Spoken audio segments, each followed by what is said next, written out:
이재명 지사의 출마 선언 어떤 내용이 담겼습니까? 네, 이 지사는 한 단어로 억강부약, 다시 말해 강자의 욕망은 절제시키고 약자의 삶을 보듬는 정치로 모두 함께 잘 사는 세상을 향해 가자는 데 방점을 찍었습니다. 제일 먼저 대한민국 주권은 국민에게 있다는 헌법 제1조를 읽은 이 지사는 새로운 담론보다는 기존에 자신이 강조해왔던 공정과 성장에 대한 신념을 피력했는데요. 오늘날 대한민국은 위기를 맞고 있다면서 누군가의 부당이득은 누군가의 손실이고 강자가 규칙을 어겨 얻은 이익은 규칙을 어길 힘조차 없는 약자의 피해라고 지적했습니다. 그러면서 규칙을 지켜도 손해가 없고 억울한 사람도 억울한 지역도 없는 나라, 기회는 공평하고 공정한 경쟁의 결과에 합당한 보상이 주어지는 사회여야 미래가 있다면서 자신에게 기회를 달라고 호소했는데요. 직접 들어보시겠습니다. 공정성 확보, 불평등과 양극화 완화, 복지 확충에 더해서 경제적 기본권 보장으로 모두가 최소한의 경제적 풍요를 누리는 사회라야 지속적인 성장과 더 나은 국민의 삶이 가능합니다.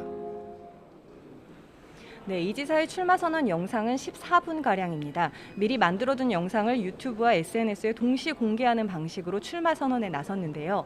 앞서 야권 유력 주자인 윤석열 전 검찰총장은 애국의 상징적인 장소에서 지지자들이 대거 모인 가운데 출사표를 던졌는데 이 같은 전통적인 방식과 차별화된 전략으로 받아들여지고 있습니다. 영상 공개 뒤 곧바로 국립서울현충원을 찾아 무명용사의 탑을 참배한 이 지사는 세상은 이름 없는 민초들의 헌신과 노력으로 만들어지고 그분들이 나라를 지키셨다며 감사의 뜻을 나타내기도 했습니다. 이후에는 이 지사를 포함해 민주당 대선 주자 9명이 처음으로 한자리에 모여 공명선거 실천을 서약하고 첫 국민 면접으로 기자들과의 질의응답을 벌였는데요. 야권의 비난을 받고 있는 청와대 인사 시스템이라든지 내로남불 등과 같은 첨예한 문제에 대해 일부 후보자들이 적극적인 자성의 목소리를 낸 반면 지지율 선두를 달리고 있는 이재명 지사는 별도의 의사표현은 하지 않은 채 언급을 자제하는 모습을 보였습니다. 어제로 예비후보 등록이 마무리됨에 따라 민주당 대선 경선 후보는 9명으로 확정됐고 오는 11일 이 가운데 6명만이 살아남아 본경선에 오를 예정입니다. 네, 황혜경 기자, 야권 소식도 알아보죠. 윤석열 전 검찰총장이 어제부터 본격적으로 공개 행보에 나서고 있는데 오늘은 예정된 일정이 있습니까? 네, 아직 공개된 일정은 없는 상황입니다. 대선 후보로서 공식 일정 첫날인 어제 제일 먼저 보수 언론의 학회에 참석하고 국회 기자실을 방문하는 등 공개 행보에 나선 윤 전 총장은 오늘은 잠시 숨 고르기를 하며 추후 일정을 계획하고 있는 것으로 보입니다. 앞서 윤 전 총장은 공식 대선 출마 선언 이후에는 민심 투어를 하며 국민 목소리를 듣고 또 호남에도 조만간 방문할 뜻을 드러내기도 했는데요.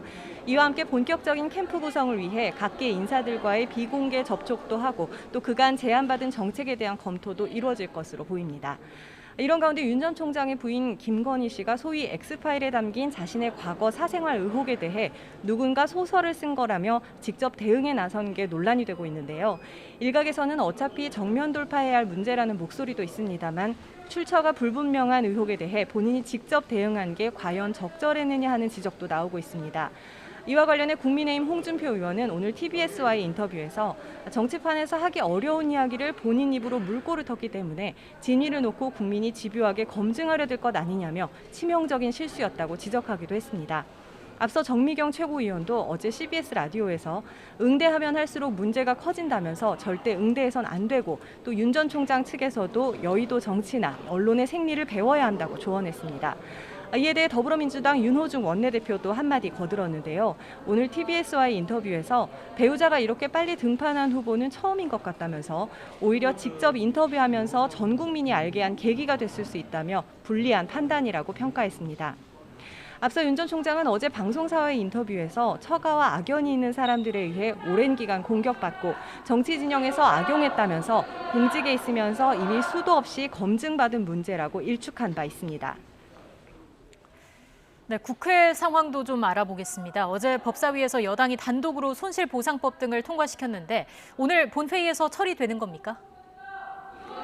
네, 잠시 뒤 오후 2시부터 본회의가 예정돼 있는데요. 더불어민주당이 어제 법사위에서 손실보상법과 국가교육위원회 설치법 등을 단독으로 통과시켰는데 잠시 뒤 본회의에서 처리될 가능성이 높은 상황입니다. 앞서 국민의힘은 어제 여당이 예정에 없던 법사위 회의를 열어 날치기로 법안을 심사한다며 맹비난했는데요. 특히 손실보상법은 국민의힘에서 그간 강력히 주장해온 소급 적용 부분이 빠진 상태라 본회의 통과를 앞두고 반발이 계속되고 있습니다. 또 국회 원구성 문제를 놓고 어제도 합의에 이르지 못한 여야는 오늘도 비공개 협상을 이어갔는데요. 아직 합의 성사 소식은 전해지지 않고 있는 가운데 법사위원장 자리를 놓고 양측의 팽팽한 줄다리기가 계속되고 있어서 입장차를 좁히기는 어려울 전망입니다. 지금까지 국회에서 YTN 황혜경입니다.